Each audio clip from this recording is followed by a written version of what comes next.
Segunda parte, Seminario de Vida en el Espíritu, Padre Emiliano Tardif.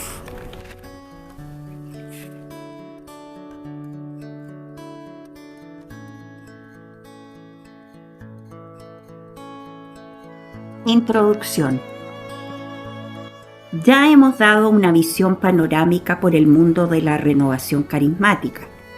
Sin embargo, muchos se deben preguntar, ¿dónde estriba esa fuerza y vitalidad de la renovación? ¿Por qué mientras algunos templos están vacíos y muchos católicos buscan el fervor, la alegría y la palabra fuera de la iglesia, la renovación es capaz de convocar multitudes, llenar estadios y tener tantos millones de personas que han experimentado una nueva vida gracias a esta corriente espiritual? La respuesta es muy simple. La palabra de Dios, cuando la predicamos con la fuerza del Espíritu Santo, tiene poder para convocar, transformar vidas y salvar cuerpos y almas de los hijos de Dios.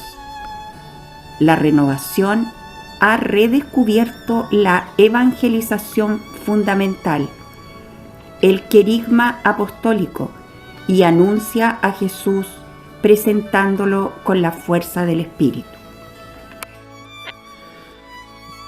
Se han estructurado varios métodos para presentar el querigma primitivo, pero todos ellos tienen el mismo centro: el encuentro personal con Jesús resucitado, que ofrece una nueva efusión del Espíritu, generalmente llamado bautismo en el Espíritu Santo. Este bautismo en el Espíritu es una gracia muy singular de Dios, que ha cambiado millones de vidas. Se trata de una llave que abre la puerta de un mundo nuevo para poder vivir el gozo, el amor y el servicio de los hijos de Dios. Ofreceremos a continuación un esquema de este seminario de vida en el Espíritu. No lo hacemos de forma informativa, sino para que sea una plataforma de lanzamiento para experimentar esta nueva vida. Es muy difícil decir en palabras en qué consiste esta evangelización fundamental, porque básicamente se trata de vivir una experiencia más que de un conocimiento intelectual. La mejor y tal vez la única forma de conocer la renovación es recibir el bautismo en el Espíritu, que nos lleva a tener un encuentro personal con Jesús resucitado. Un día predicábamos un retiro a sacerdotes en Guatemala. En el descanso salimos al patio, donde nos encontramos a un niño jugando en el suelo que se chupaba el dedo. El padre Diego Jaramillo se le acercó y le preguntó: ¿A qué sabe tu dedo? El pequeño, sin saber cómo responder, solamente abría más sus negros ojos. Todos los sacerdotes que estábamos rodeando la escena sonreímos por constatar su impotencia para describir con palabras el sabor de su dedo. El padre Diego le volvió a insistir: ¿A qué sabe tu dedo? El niño, con toda ingenuidad, pero lleno de sabiduría, levantó su mano, le mostró el dedo al padre y le dijo: pruébelo. Así es la experiencia de la renovación en el Espíritu. Nadie es capaz de describirla, y toda definición se queda corta. Por eso, para todo aquel que quiera saber qué es la renovación en el Espíritu, no hay sino una fórmula: pruébelo. Es la única forma como se puede entender. Muchos critican la alegría y espontaneidad de los grupos de oración. Otros opinan que la gente se apasiona con la palabra de Dios o que exagera en su vida espiritual. Sin embargo, no existe otra respuesta que pruébelo. Cuando alguien te exprese la renovación o me tacha de loco, Yo simplemente repito la palabra de Pablo a Festo. Ojalá que lo que me pasó a mí te sucediera también a ti. Hechos 26-29. Que el Espíritu Santo, Señor y Dador de vida, unja este seminario de vida en el Espíritu que vamos a exponer y haga fecundar en el corazón de cada lector la vida nueva de Cristo Jesús. 1. El amor de Dios. El inicio, el centro y el culmen de la experiencia del Espíritu radica en que Dios es amor y nos ama con amor de Padre.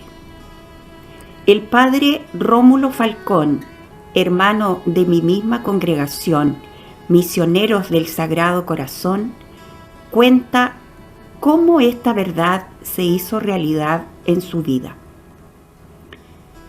Qué hermoso es encontrarse en una comunidad que está orando y alabando. Qué hermoso es comprobar que en todas partes actúa un mismo espíritu. Qué admirable es constatar que la palabra de Dios se está predicando con poder. Qué bueno es saber que en las lejanas tierras del Perú no estamos solos, sino unidos en un mismo espíritu, un solo Señor y una sola esperanza. Qué lindo es ver que se está renovando la Iglesia, no con acciones externas, sino con la transformación de los corazones a través del encuentro personal con Jesús. Si el amor del Señor no me hubiera alcanzado con su misericordia a través de esta renovación del Espíritu, yo hubiera sido ahora mismo uno más en la masa de los no creyentes. Por eso, hermanos, puedo dar ahora mi testimonio de conversión. Es cierto, el Señor cambia vidas. Yo, como sacerdote, fui transformado por Él. Necesité de una segunda conversión, o mejor dicho, de esa primera conversión, porque nunca antes la había tenido. Yo tenía unos 20 años cuando estudiaba ingeniería. No sé cómo el Señor me llamó y me tocó con la vocación sacerdotal, y me decidí seguirlo. Encontré una congregación religiosa que comenzaba sus actividades en el Perú, la cual me aceptó. Me enviaron a Alemania, donde tuve la oportunidad de estudiar con los mejores profesores de teología. Narro esto para subrayar que la sabiduría y el estudio no bastan para ser un buen sacerdote. Regresé a Perú en el año de 1959, lleno de conocimientos y profunda formación, pero no sé por qué mis superiores decidieron enviarme a trabajar a las montañas, en la sierra de mi patria.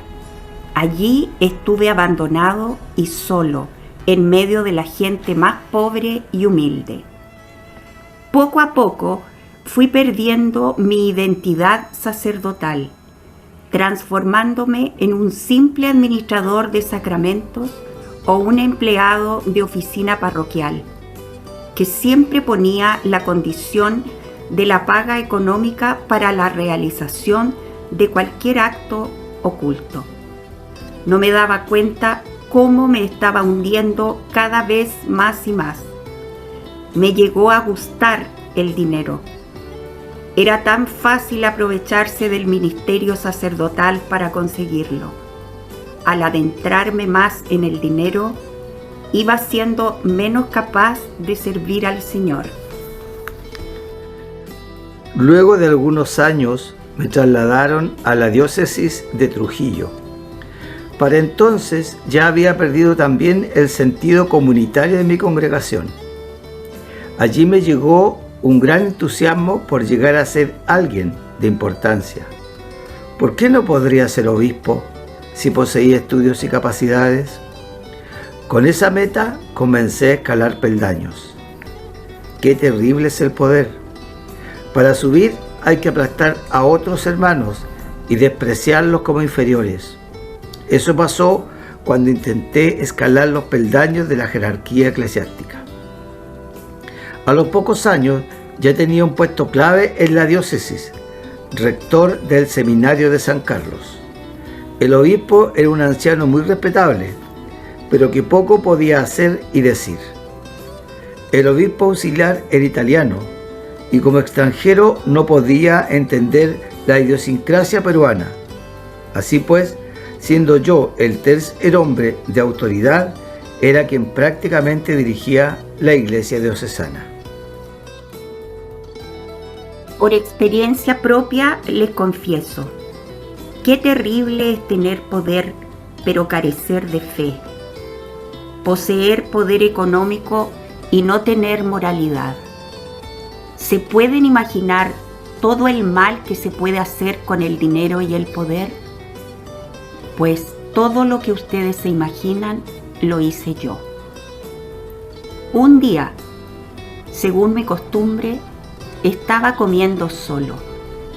Como rector, no me permitía hacerlo con los profesores, ni menos con los estudiantes, ya que me sentía acreedor a todo el respeto del mundo. Ese día llegó un sacerdote que venía de muy lejos y quería hablar conmigo. Yo simplemente le mandé decir que después le concedería el tiempo de hacerlo. Al día siguiente me encontró y me dijo: Monseñor, necesito entrevistarme con el señor obispo. Ya era ley que para llegar con el obispo antes se tenía que pasar a través de mí. Escribe tu petición y ya veremos si es conveniente que trates con él, le contesté fríamente. Pasaron los días y el sacerdote seguía insistiendo en su necesidad, mientras que yo por mi parte lo continuaba ignorando. Por fin, cuando me encontró, me dijo: Monseñor, ¿usted ya no es cristiano? Se pueden imaginar el impacto de esa frase. Yo, el rector, yo, Monseñor, con mis títulos y estudios, ¿ya no era cristiano? Poco después, presenté mi renuncia como rector y me reincorporé a mi comunidad religiosa. Me sentía de mal en peor y al poco tiempo pedí no solo mi exclaustración, sino incluso mi reducción al estado laical. Mientras esperaba la resolución de los largos trámites, permanecí en una casa de la comunidad, pero ya sin realizar ministerios concretos. Me encargué de cuidar los pollos de la granja y solo de vez en cuando celebraba la misa. Mientras se resolvía mi solicitud, llegó un sacerdote que me preguntó: ¿qué haces aquí? Estoy esperando que se resuelva una situación personal, le contesté. ¿Por qué no vas a predicar una misión a mi parroquia?, me insistió. Entonces renació en mí el hombre organizador y activista. Preparé el tema, el equipo y todo lo que necesitaba. Pero la providencia tenía las cosas planeadas de otra manera. Ninguna de las personas que yo había invitado me pudo acompañar. Sin embargo, como ya estaba comprometido, me fui solo. Antes de salir, le dejé una carta a mi superior para que por favor se diera más prisa en todos los trámites para abandonar el ministerio sacerdotal. Llegué al pueblo donde se debía celebrar la misión. Comencé los preparativos inmediatos y mientras hablaba con el párroco, se apareció un muchacho de 18 años preguntando por Rómulo. ¿Rómulo? Era la primera vez en muchos años que yo escuchaba mi nombre solo, sin los títulos de excelencia, monseñor o rector. Después de que me identifiqué, el muchacho se sentó frente a mí. Sin conocerme, me habló de tú y me dijo con decisión sorprendente: fíjate, Rómulo, la mecánica de las misiones es muy sencilla. Tú predicas y yo oro. Yo me reía, pero no le eché a la calle porque al fin era el único compañero que en algo me podía servir. Se llamaba Carlos. Yo seguí preparando todas las charlas necesarias, mientras que Carlos reunió un pequeño grupito y comenzó a orar. Esto me enojaba y me desesperaba.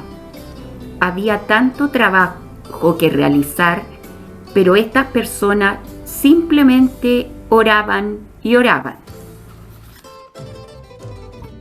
Llegó el día de comenzar. Estaba en mi cuarto revisando y puliendo mis elocuentes discursos, llenos de sabiduría de este mundo, con técnicas de convencimiento, lógica y estilística. En eso alguien llamó a mi puerta. Era Carlos, el joven del grupito de oración. Sin introducciones ni preámbulos, simplemente me dijo: Rómulo, tú tienes que convertirte. Óyeme, le contesté, ¿qué te pasa? Yo, sacerdote, ¿convertirme? Él me insistió con más autoridad: Rómulo, debes convertirte. Tú no conoces de manera personal al Señor Jesús. ¿Cómo? Respondí violento. ¿Acaso crees que no le conozco? No, Rómulo, tú no lo conoces todavía, me respondió con firmeza. En esos momentos comenzó una lucha tremenda en mi interior. Señor, si yo no te conozco, entonces, ¿qué ha sido mi vida? Continué poniendo objeciones a Carlos, pero todas eran respondidas con una sencillez admirable por ese jovencito de 18 años.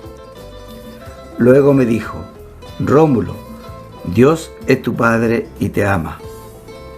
Estás loco, le contesté furioso. ¿Cómo no voy a saber que Dios es mi Padre y que me ama? Sí, Rómulo, tú sabes que Dios es tu Padre, pero ¿lo has experimentado alguna vez en tu corazón? Ciertamente yo no había experimentado que Dios era mi Padre y que me amaba de manera personal. Me senté en la silla, escondiendo mi cabeza entre las manos y con los codos bien clavados en mis piernas. Carlos comenzó a orar por mí en un idioma que yo no reconocí, pues jamás había oído orar en lenguas. En ese momento sentí una efusión del Espíritu de Dios en mí y comencé a llorar de una manera amarga, muy amarga. Mientras lloraba, el Señor me hizo ver mi triste vida de pecado, pero allí estaba el amor de Dios, perdonándome todas mis rebeldías. Pecar sin experimentar el amor de Dios es un infierno, pero ser perdonado del pecado por quien nos ama es la antesala del cielo. Cuando terminó la oración, yo estaba agotadísimo. Entonces Carlos tomó los apuntes de mis charlas, los rompió y los tiró al cesto de la basura, asegurándome: tú no necesitas de la sabiduría de los hombres. Vas a ir y a contar cómo el Señor te ha convertido. Y se fue. Yo me quedé otra vez solo en la lucha más tremenda del hombre nuevo que acaba de nacer y comencé a gritar: no, yo no predico, no lo hago, no puedo hacerlo. En ese momento tocaron a la puerta. Era el párroco que me estaba llamando. Padre, la gente ya lo está esperando en la iglesia. Abrí la puerta y comencé a andar. A mi paso encontré una Biblia. Ya hacía mucho tiempo que no la leía. Yo conocía lo que opinaban los teólogos sobre Dios, pero no sabía lo que Él decía de sí mismo en su palabra. Me agarré de esa Biblia como única salvación y defensa. Así subí a aquel púlpito que era alto, muy alto. Por primera vez en muchos años oré al Señor y le dije: Señor, ayúdame. ¿Qué voy a decir? En ese momento abrí la Biblia y me encontré sorpresivamente con el texto de la epístola a los Corintios que dice: me presenté ante vosotros débil, tímido y tembloroso, y mi palabra y mi predicación no tuvieron nada de los persuasivos discursos de la sabiduría humana, sino que fueron una demostración del Espíritu y del poder, para que vuestra fe no se fundase en sabiduría de hombres, sino en el poder de Dios. Primera de Corintios 2, 3 al 5. Yo no sé lo que prediqué esa noche. Solo recuerdo que decía: yo he pecado, pero el amor del Señor me ha perdonado. Dios los puede perdonar también a ustedes. ¿Han visto ustedes llorar a un sacerdote delante de sus feligreses? Pues esa noche lloré con ellos. Esa noche que experimenté el amor divino, me convertí yo y se convirtió el pueblo. Había recibido el Espíritu Santo y ahora daba testimonio de lo que el amor de Dios puede hacer. Todo lo que para mí había sido imposible en años de ministerio, cambiar los corazones de los que me escuchaban, lo realizaba el amor de Dios. Regresé a Lima. Quiero aclarar que por primera vez en mi vida se me olvidó cobrar por mis servicios sacerdotales. Ya Dios me había pagado de más. Fui con mi superior para preguntarle sobre los resultados de mi carta que le había dejado antes de irme a predicar. «Ah», me contestó, «se me olvidó enviarla». «Pues olvídala para siempre», le dije. Así pasaron 8 largos meses de lucha del hombre nuevo contra el hombre viejo. Estaba solo y no conocía a nadie que hubiera tenido una experiencia semejante a la mía para compartirla. Yo ciertamente estaba renovado, pero me hacía falta la comunidad y corría el riesgo de ser destrozado por el mundo y su pecado. Para pasar el tiempo comencé a traducir la Biblia a mi lengua materna, el quechua. Este estudio y contacto profundo con la palabra fue lo que me salvó. Todos los días me alimentaba con la palabra de Dios. Después, mis superiores me enviaron a ayudar en la parroquia de San Lucas, y el grupo de oración envió a un jovencito para que me instruyera. Este muchacho me dio el seminario de vida en el Espíritu. Aunque yo estaba seguro que él me había transformado, yo tenía que cambiar no solo mis actitudes externas, sino toda mi mentalidad y mi formalismo. Si el Señor me perdonó a mí, sacerdote caído, ¿por qué no puede hacerlo con ustedes? El amor todo lo puede.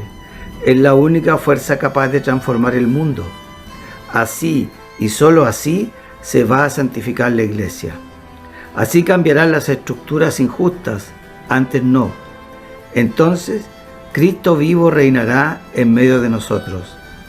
Si pudiéramos resumir el mensaje del Nuevo Testamento, sería con esta pequeña frase que es el condensado más importante de la renovación. Dios es amor. Primera de Juan 4:8. La verdad fundamental del cristianismo es que Dios Todopoderoso, Creador del cielo y de la tierra, es un Padre amoroso que ha tejido la historia de cada ser humano con el hilo conductor de su amor incondicional y eterno. ¿Cuál la ternura de un padre para con sus hijos? Así de tierno es el Señor para quienes lo buscan.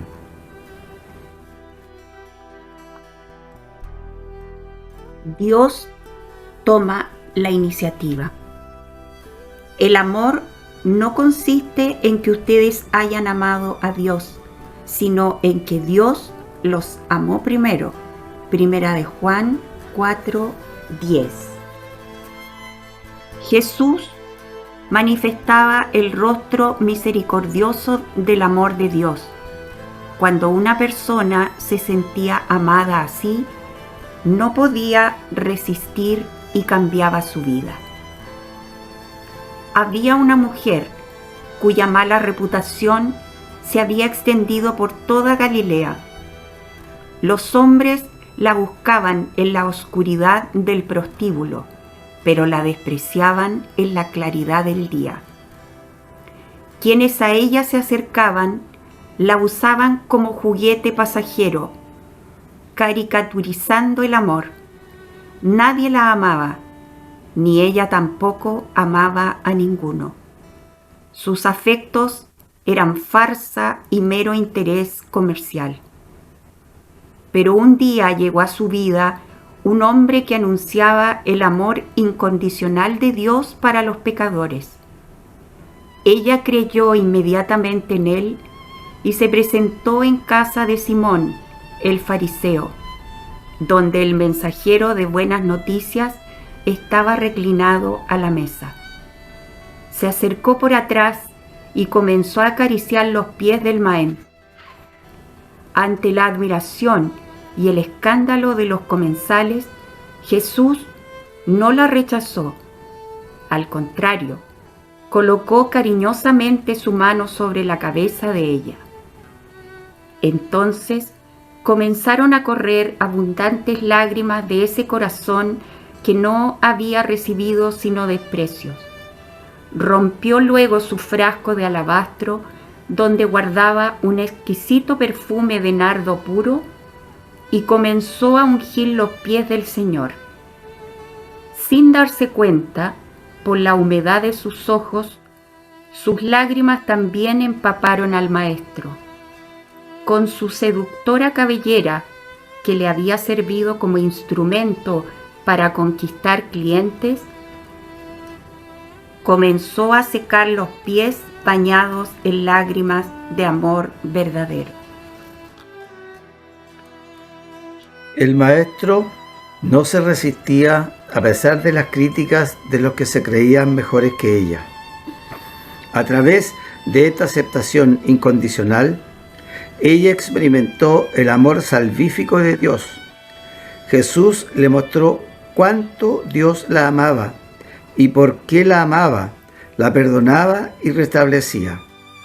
Esta experiencia del amor que perdona cambió su vida y fue capaz de transformar toda su historia. Que Dios toma siempre la iniciativa y es Él quien nos alcanza a nosotros, lo vemos claramente en el siguiente testimonio. El mes de enero de 1987 predicábamos un retiro carismático de 3 días en la ciudad de La Vega, República Dominicana. Fue un retiro muy concurrido que terminó en un campo deportivo con la participación de una gran multitud. El domingo por la tarde se celebró la misa de clausura con oración de sanación. Una señora de un pueblo vecino quería participar en la misa y pedir a Dios la sanación de su cáncer en los senos. Para llegar, ella debía cruzar un río sin puente. Desgraciadamente, la noche anterior, una lluvia torrencial causó que el río se desbordara. Cuando ella llegó al río, era imposible cruzarlo. Así pues, no podría participar en la oración por los enfermos.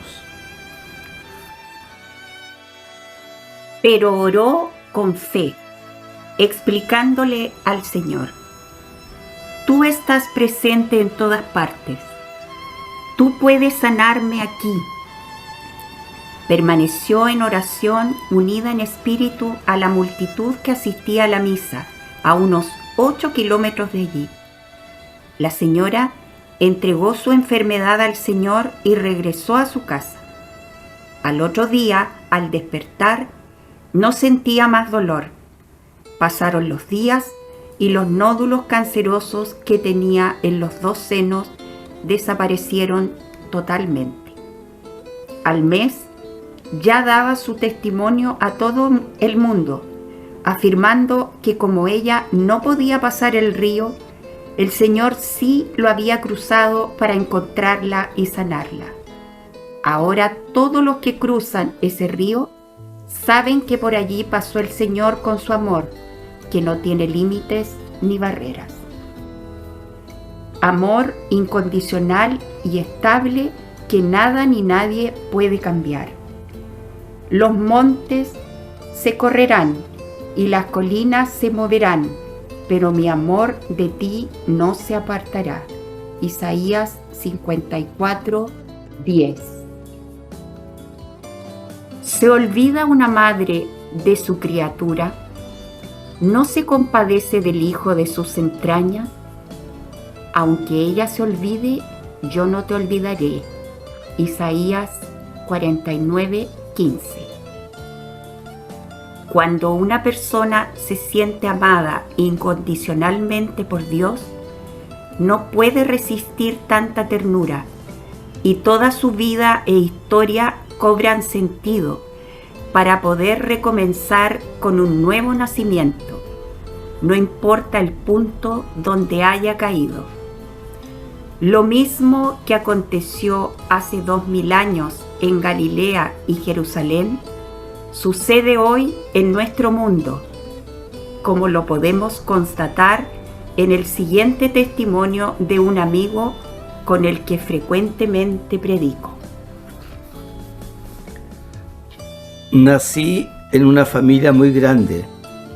Mis padres, aunque eran buenos, usaron el método del premio y el castigo para educarnos. Así, crecí pensando que si yo era bueno, merecía que me amaran. Todo estaba condicionado a mi conducta, y como yo no me consideraba siempre bueno, constantemente dudaba del amor de los demás hacia mí. A los 12 años entré a un seminario. Recuerdo que allí todo era competencia, las calificaciones y las notas de conducta. Yo era el que obtenía más notas malas en conducta y el que tenía peores en aprovechamiento. Los superiores preferían a los que se portaban bien y obtenían buenas calificaciones en los cursos. Por tanto, fui relegado por todos ellos. Después de varios años, las cosas fueron cambiando y comencé a mejorar en mi aprovechamiento. Incluso estudiaba la Biblia y aprendí griego y hebreo para leerla. Sin embargo, en el fondo, era una compensación para ser tomado en cuenta por mis superiores y que me dieran las oportunidades que a otros les ofrecían como premio a sus logros. El que crece intentando merecer el amor de los demás siempre vive inseguro porque considera que nunca llena sus expectativas. Además, sabe que tiene un amor comprado por lo que hace y no por lo que es. Lo mismo me pensaba en mi relación con Dios. Yo pensaba que debía ser bueno para ser tomado en cuenta por Él, y Él cumplía su voluntad. Él a su vez me amaría. Mi vida religiosa era un comercio espiritual.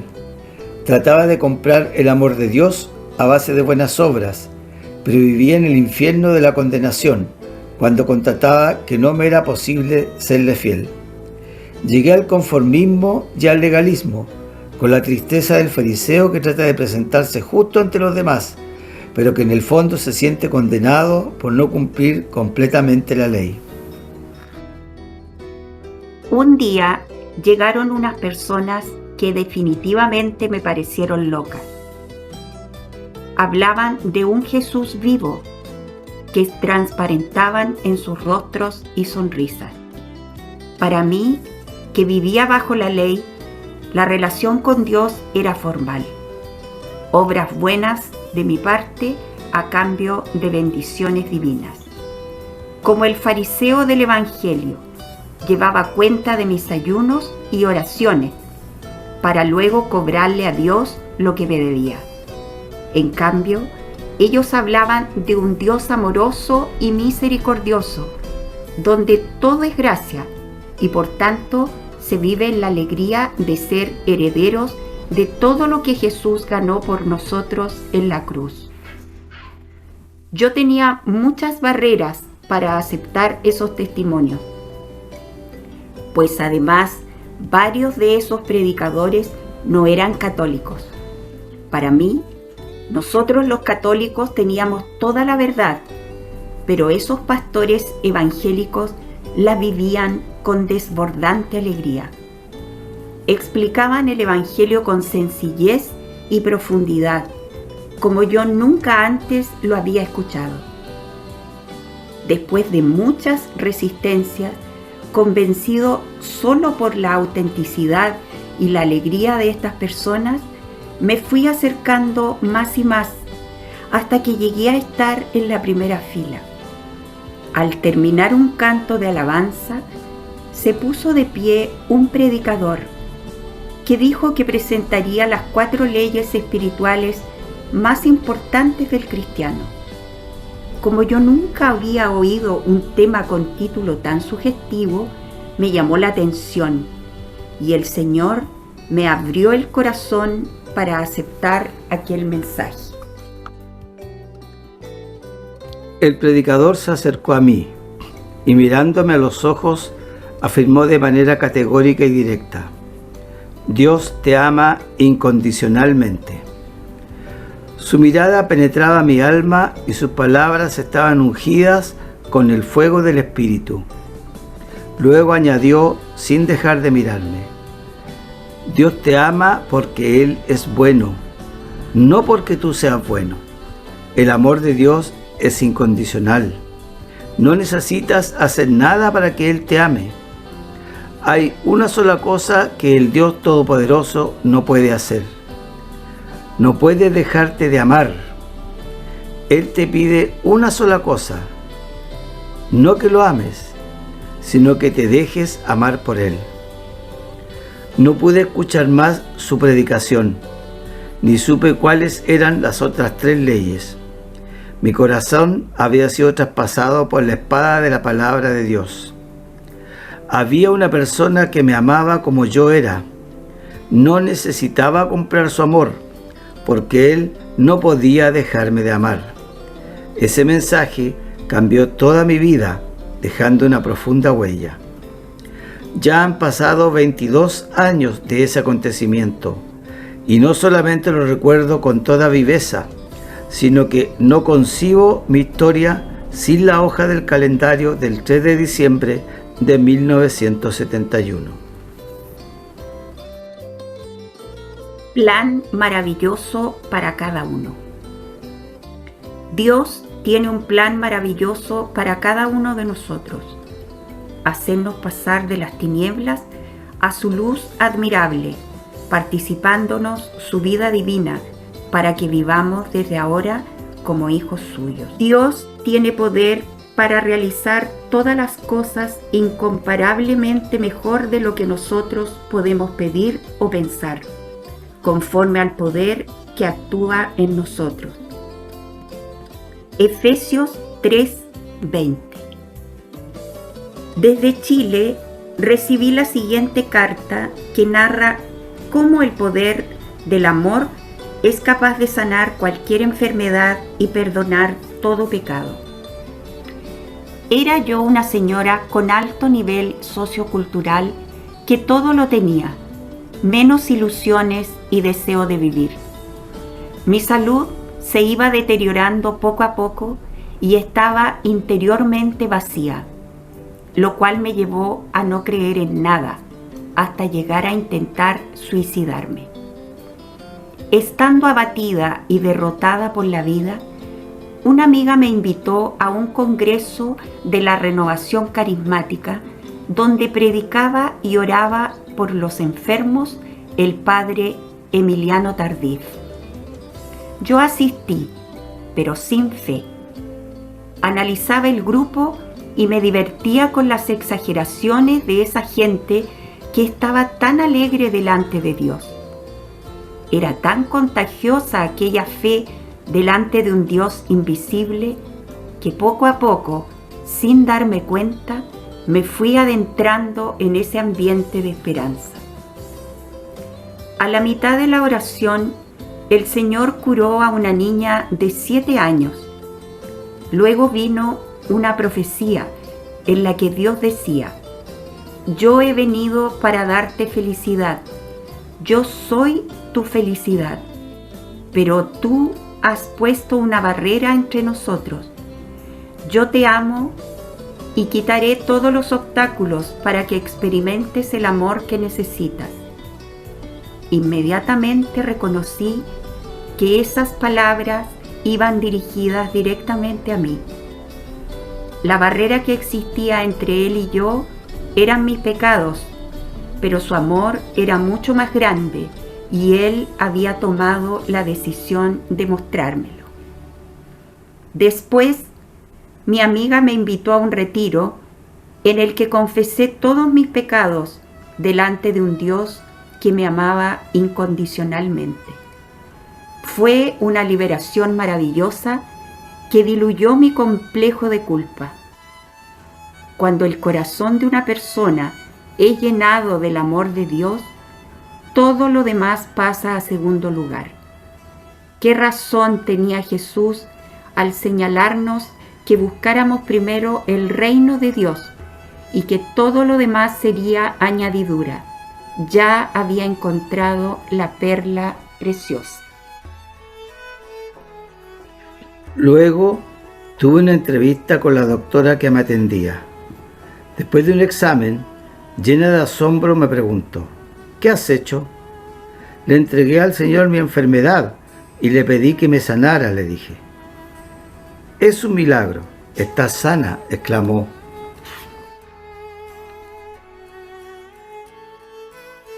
Hay una medicina que sana todas las enfermedades, no solo las espirituales y psicológicas, sino aún las corporales. Una vez escuché a alguien que afirmó que la etapa en que menos se enferma la gente es durante la luna de miel. Y lo creo, porque cuando se experimenta el amor de otra persona, la vida cobra sentido. Yo estaba ciega y cerrada al amor. No quería escuchar a nadie. Me autocompadecía y me odiaba. Pero el amor de Dios cambió mi vida entera. Dios no solo sana a los pobres, sino a los pobres de ilusiones. Y a mí me hizo el milagro. La vida de alguien solo cambia y se transforma cuando encuentra un amor incondicional y permanentemente fiel. Sin embargo, nuestro corazón está hecho con sed de infinito y solo puede ser llenado por el amor de Dios.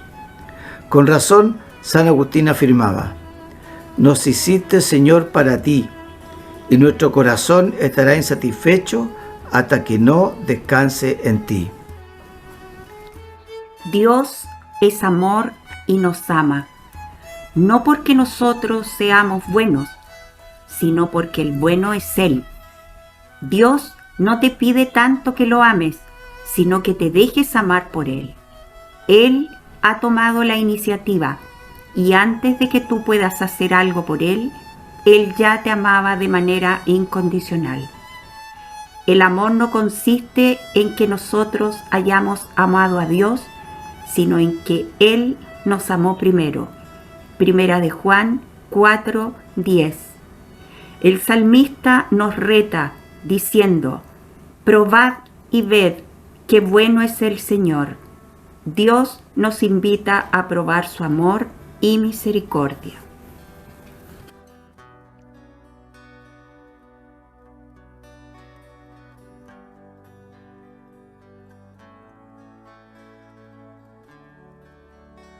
Oración. Dios bueno, sé que eres un Padre misericordioso que amas a cada uno de tus hijos. Yo me reconozco necesitado de tu amor. Me abro a ese amor que quiere lo mejor para mí. Acepto tu amor incondicional. Quiero probar tu bondad y misericordia en este momento de mi vida. Yo no quiero huir lejos de ti, como el hijo pródigo que se aleja de la casa paterna, sino volver a ti para que me ames como solo tú sabes hacerlo. Quiero experimentar tu amor en mi vida y hoy me dejo amar por ti. Sé que me has estado buscando y hoy me detengo para que tu amor me alcance. Tú eres el primer amor que siempre toma la iniciativa, arriesgándolo todo. Tu amor venció la dureza de mi corazón y hoy me rindo incondicionalmente ante la fuerza de tu amor. Necesito probar tu amor y tu fidelidad. Demuéstramelo de tal forma que cambie mi vida, para que viva dentro de la atmósfera de sentirme amado personalmente por ti. Gracias porque sé que respondes a mi petición, porque yo he creído en la oferta gratuita de tu amor.